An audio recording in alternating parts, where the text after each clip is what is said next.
सोचिए, देश के गृह मंत्री किसी शहर में आ रहे हैं, प्रोग्राम भी अभी शुरू नहीं हुआ है, काफिला उनका पहुंचा भी नहीं है और उससे पहले ही सड़क पर हंगामा हो जाता है।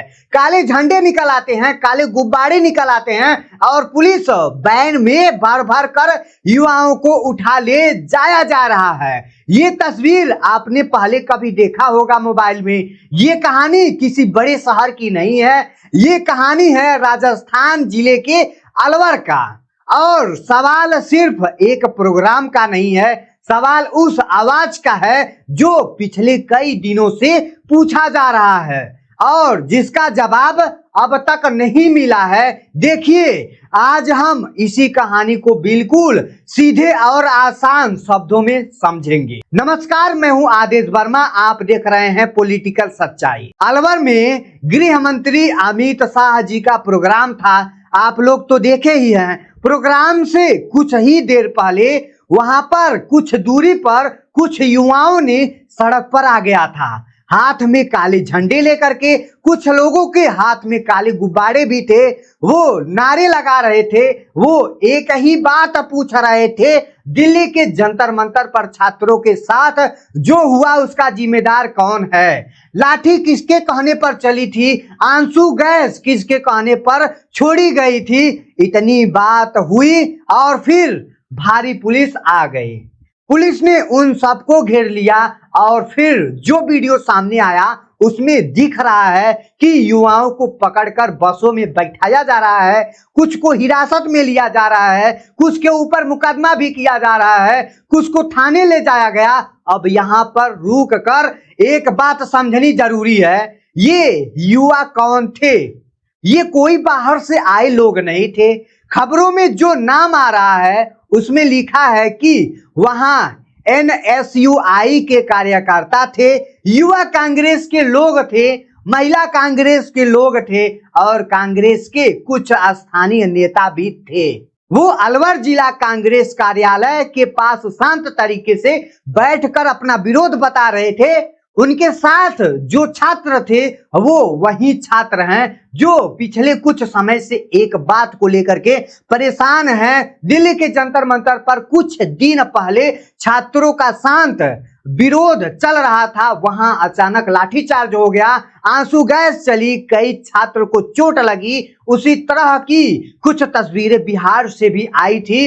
अब इन छात्रों के मन में बस एक ही सवाल है, अगर विरोध शांत था तो लाठी क्यों चली? ये आदेश किसने दिया था? ये सवाल लेकर के वो पहले संसद तक गए।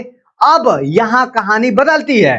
मानसून सत्र चल रहा था, पहले दिन से आखिरी दिन तक विपक्ष की पार्टियां एक ही सवाल पूछ रही थी, गृह मंत्री अमित शाह जवाब दीजिए, छात्रों पर लाठी क्यों चली? आप चुप क्यों हैं? आपके ऊपर चुप्पी क्यों है? संसद में इस पर बात होनी चाहिए, लेकिन संसद की पूरी कार्रवाई चली और गृह मंत्री जी पूरे सत्र में जवाब देने नहीं आए। आखिरी दिन वो सिर्फ 2 मिनट के लिए आए, वंदे मातरम के लिए। उसके बाद सदन की कार्रवाई अनिश्चित काल के लिए रोक दी गई। सरकार को लगा कि अब मामला खत्म हो गया, संसद बंद हो गई तो सवाल भी बंद हो जाएगा, लेकिन भारतीय जनता सोने वाली नहीं है। ऐसा हुआ नहीं, मामला संसद से निकलकर अब सड़क पर आ गया है।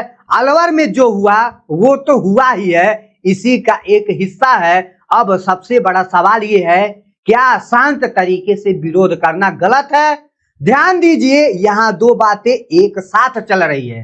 एक तरफ जो पुलिस कह रही है कि सुरक्षा के लिए ऐसा करना जरूरी था, तो गृह मंत्री का प्रोग्राम था इसलिए एहतियात के तौर पर लोगों को हटाया गया। क्या भीड़ थी इसलिए उनको एक दूसरे की जगह वहां पर हटाना पड़ा? वहां मौजूद लोग कह रहे हैं कि हम तो शांत तरीके से बैठे हुए थे, हम सिर्फ एक सवाल पूछ रहे थे, हमने कोई तोड़फोड़ नहीं किया, फिर हमें बसों में भर कर ले क्यों जाया गया? राजस्थान में नेता प्रतिपक्ष टीकाराम जी ने एक वीडियो शेयर किया है। उस वीडियो में वो कह रहे हैं कि अलवर जिला कांग्रेस कार्यालय में लोग शांत तरीके से धरने पर बैठे हुए थे। NSUI युवा कांग्रेस, महिला कांग्रेस के लोगों को पुलिस ने पकड़ लिया था। लोगों के अपने हक को बोलने के अधिकार को रोकने जैसा ये प्रतिबंध लगाया गया। हम सिर्फ इतना पूछ रहे थे कि जंतर मंतर पर जो हुआ उसका जिम्मेदार कौन है। क्या ये सवाल पूछना भी अब मना है?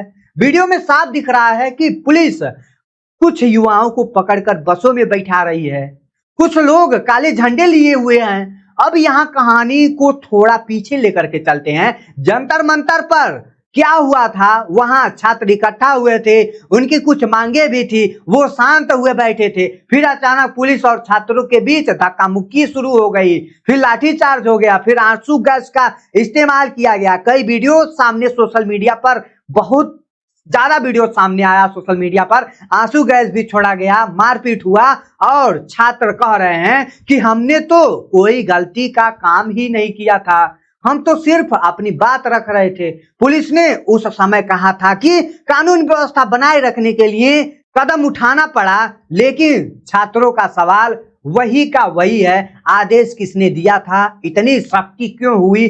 और यही सवाल अब अलवर में भी पूछा जा रहा है। लेकिन रुकिए, यहाँ एक और बात है जो आपको समझनी बेहद जरूरी है दोस्तों। पहले ऐसा होता था कि किसी नेता के काफिले के सामने कोई आ जाता था, काला झंडा दिखा देता था, तो उसे थोड़ी देर रोक कर कुछ उनको छोड़ दिया जाता था, या विरोध का एक पुराना तरीका रहा। पर अब हालत बदल गया है, एक प्रोग्राम शुरू होने से पहले ही उठा लिया जाता है।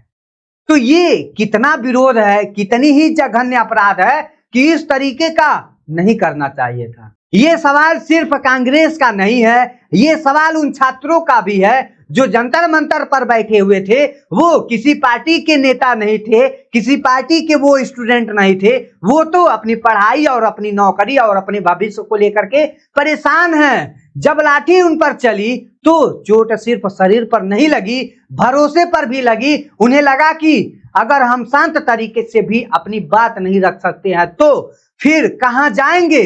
और इसलिए आज वह गृह मंत्री का काफिला कहीं जाता है तो उससे पहले ही काले झंडे दिखाने लगते हैं। लोग कहते हैं कि संसद में जवाब नहीं मिला तो सड़क पर पूछेंगे हम उनसे।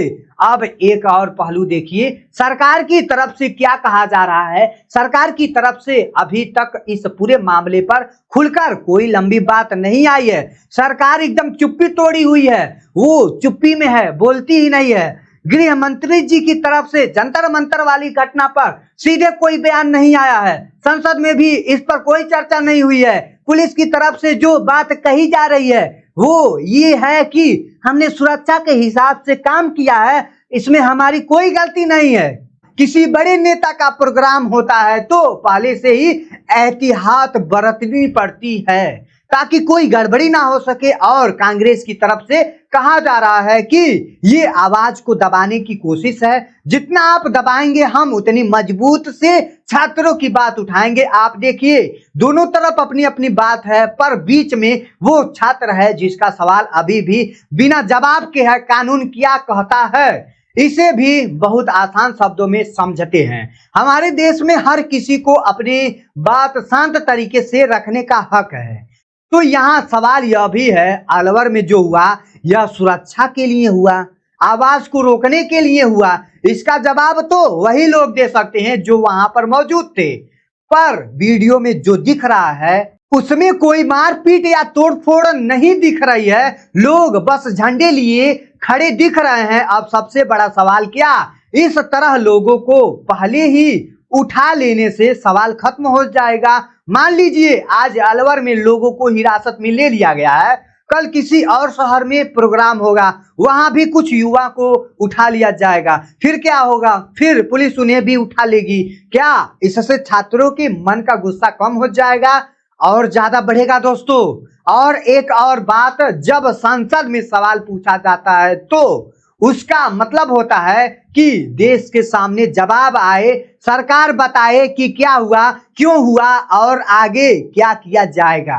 जब संसद में जवाब नहीं मिलता है तो लोगों को लगता है कि अब सड़क पर ही उतरने का एक रास्ता बचा है। इसलिए आज हम देख रहे हैं कि जो बात संसद में खत्म हो जानी चाहिए थी वो अब सड़कों पर घूम रही है, काले झंडों के रूप में घूम रही है, काले गुब्बारों के रूप में घूम रही है। पूरा मामला बदल जा रहा है। पहले लोग कहते थे कि ये तो दिल्ली का मामला है, अब जंतर मंतर का मामला वहां से लेकर के अब पूरे राज्य में ये मामला पसर चुका है। मामला ये अलवर से लेकर के हर जिले में आ रहा है, हर स्टेट में आ रहा है। और ये सिर्फ एक पार्टी की बात नहीं रही, अब ये उन सभी छात्रों की बात बन गई है जो पूछ रहे हैं कि हम पर लाठी क्यों चली। अंत में मैं आपसे कुछ सवाल पूछ रहा हूं, अपनी बात खत्म करना चाहता हूं। पहला सवाल सरकार से और गृह मंत्री जी से है, जंतर मंतर पर जो कुछ हुआ उस पर साफ जवाब कब आएगा? आदेश किसने दिया ये बताने में देरी क्यों हो रही है? बस ये 2 शब्द की बात है। गृह मंत्री अमित शाह जी आप बता सकते हैं। दूसरा सवाल पुलिस प्रशासन से, अलवर में जिन युवाओं को हिरासत में लिया गया है क्या वो सच में सुरक्षा के लिए खतरे थे या वो सिर्फ अपनी सवाल पूछ रहे थे? क्या शांत विरोध करने वालों को इस तरह बसों में भरनी जरूरी थी? तीसरा सवाल विपक्ष से भी है, आप संसद में सवाल पूछ रहे हैं ये ठीक है, पर क्या आप उन छात्रों के पास जाकर उनकी पूरी बात सुनी है? क्या आप सिर्फ झंडे दिखाकर रुक जाएंगे या उनके लिए कोई ठोस रास्ता भी निकालेंगे? और आखिरी सवाल आपसे है, जो ये आप लोग दर्शक वीडियो हमारी देख रहे हैं, क्या आपको लगता है कि सवाल पूछने से हालात सुधरते हैं या बिगड़ते हैं? इस पर आप क्या कहना चाहते हैं? आप अपनी ठोस राय दीजिएगा। इसी के साथ वीडियो को समाप्त करते हैं। जय हिंद, जय भारत।